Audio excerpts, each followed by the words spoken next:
bintu mbibona. Chairman Sam Muchunguzi nagira ngo ntunga muneja kwemereza okuguza omwana heri ya district kandi abagambiro bwabire na rambure meromeriyo nekorwa ha factory y'omwani ya Inspire Africa Coffee ahiya hikumurika jara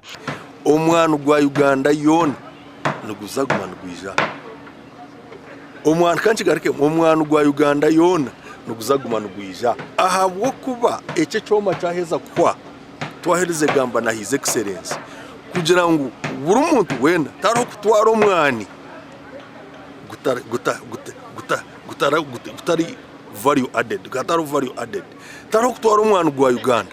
gutari hat value different. Our target as Inspire will believe by in the next 3 to 4 years we should have $5 billion US dollars coming out of coffee rather than what we have as the 900.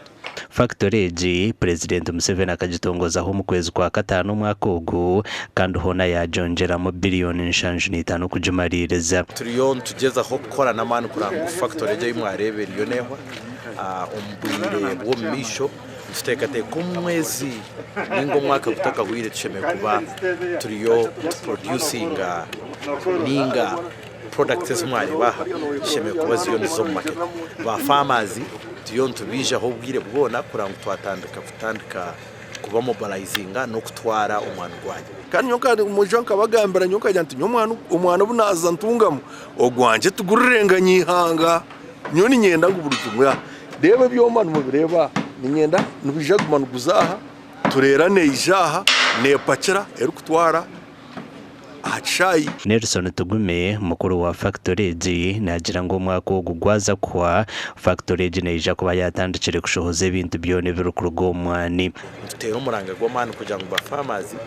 mugezeho omwana gwanyu mugurebereje tugire omwana gwo mutindo oguru murungi ogwahise Uganda kitinisa chamana bokuba twine omwana murungi. Factory G hatene burwaye bucwe kabiri na butano hariga na bwonge kahwa